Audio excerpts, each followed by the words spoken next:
Hello students, এই ভিডিওটি হলো আমাদের M2027 সিরিজের পরবর্তী ভিডিও। এই ভিডিওটিতে আমরা অ্যাভোগাড্রোর সূত্র এবং তার যে অনুসিদ্ধান্তগুলি সেটি সম্বন্ধে জানব। ঠিক আছে, তো শুরু করছি হচ্ছে অ্যাভোগাড্রোর সূত্র।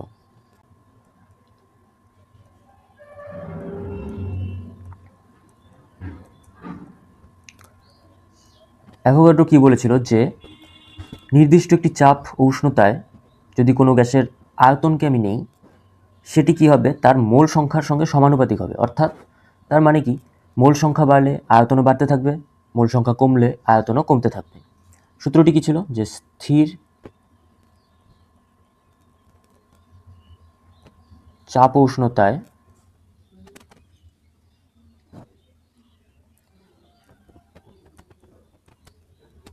কোনো গ্যাসের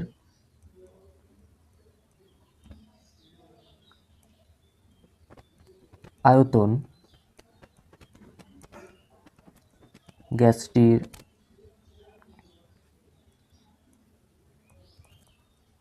মোল সংখ্যার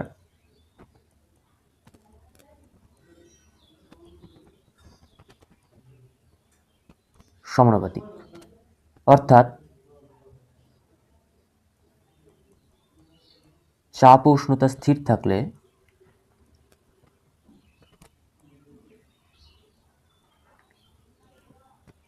যদি n মোল কোনো গ্যাসের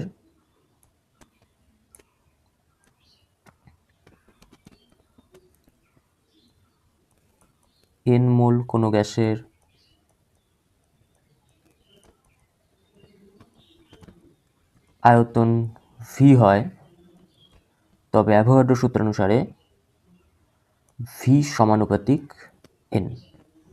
এটি হচ্ছে অ্যাভোগাড্রো সূত্র। তাহলে যদি সমানুপাতিক চিহ্ন তুলে দিই, তাহলে কী হবে, v is equal to kn, যেখানে k হচ্ছে সমানুপাতিক ধ্রুবক।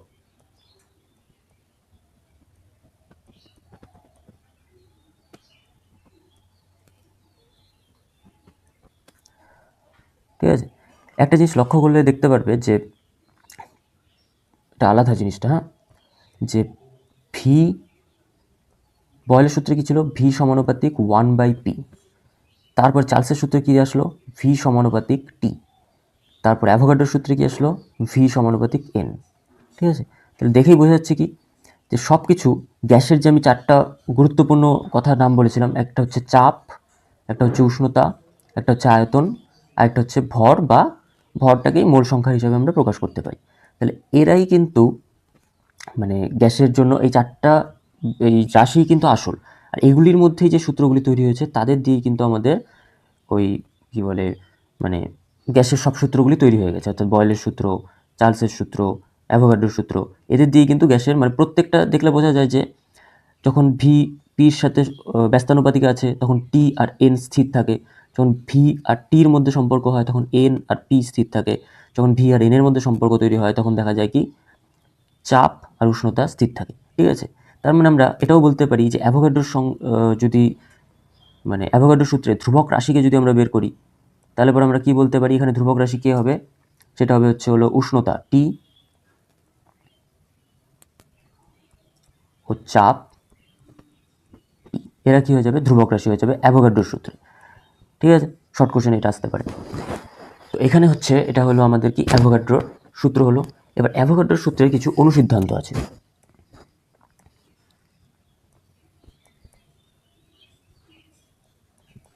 অনুসিদ্ধান্ত, অ্যাভোগাড্রো সূত্রের অনুসিদ্ধান্ত হচ্ছে টোটাল 3টে অনুসিদ্ধান্ত আছে। একটা হচ্ছে m is equal to 2d, অর্থাৎ যে কোনো গ্যাসের আণবিক গুরুত্ব বা আণবিক ভর 2 ইন্টু গ্যাসের বাষ্প ঘনত্ব। এটা অ্যাভোগাড্রো সূত্রের অনুসিদ্ধান্ত একটি। দ্বিতীয় অনুসিদ্ধান্ত হলো যে নিষ্ক্রিয় গ্যাস, অর্থাৎ হিলিয়াম, নিয়ন, আর্গন, ক্রিপ্টন, জেনন, ডেরন, এরা ছাড়া বাকি যত গ্যাস থাকে, নিষ্ক্রিয় গ্যাসগুলি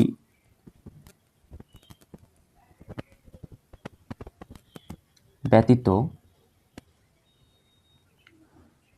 বিভিন্ন মৌলিক গ্যাসগুলি কি হয়, দ্বিপরমাণুক হয়। ব্যতীত বিভিন্ন মৌলিক গ্যাসগুলি দ্বিপরমাণুক হয়, যেমন কি O2, N2, Cl2, H2, এরা কি সব দ্বিপরমাণুক হয়। আর 3 নম্বর যেটা অনুসিদ্ধান্ত, আমার এখানে পেজটা শেষ হয়ে গেছে, সরি তার জন্য। 3 নম্বর যে অনুসিদ্ধান্ত সেটা হচ্ছে যে প্রমাণ চাপ উষ্ণতা অর্থাৎ এসটিপিতে 1 মোল যে কোনো গ্যাসের আয়তন 22.4 লিটার। ঠিক আছে, তার মানে কি এই এসটিপিতে যে মোলার আয়তনের যে আমরা একটু আগে আগের ভিডিওতে আমরা জেনেছিলাম মোলার আয়তনের সংজ্ঞা, তো সেই ভিডিওতে যে ওই মোলার আয়তন সেটি কি অ্যাভোগাড্রো সূত্রের থেকেই এসেছিল। ঠিক আছে, তার মানে কি 3টে অনুসিদ্ধান্ততে আমরা কি দেখতে পাচ্ছি, একটা হচ্ছে m=2d অর্থাৎ আণবিক ভরের মান বাষ্প ঘনত্বের দ্বিগুণ হয়, একটা হচ্ছে নিষ্ক্রিয় গ্যাস ছাড়া সব গ্যাসের যে অণু তা দ্বিপরমাণুক হয়, আর একটা হচ্ছে এসটিপিতে 1 মোল যে কোনো গ্যাসের আয়তন 22.4 লিটার হয়। তাহলে এই ভিডিওটি এখানেই শেষ করছি। আর যদি ভিডিওটি ভালো লেগে থাকে লাইক করে দিও, আর চ্যানেলটি সাবস্ক্রাইব করে দিও। আর এটির পিডিএফ বা এই পুরো ক্লাস 10-এর প্লেলিস্ট, তার যে লিঙ্ক সেটি ডেসক্রিপশনে পেয়ে যাবে। ঠিক আছে, ভালো করে পড়াশোনা করো। ভিডিওটি এখানে শেষ করছি।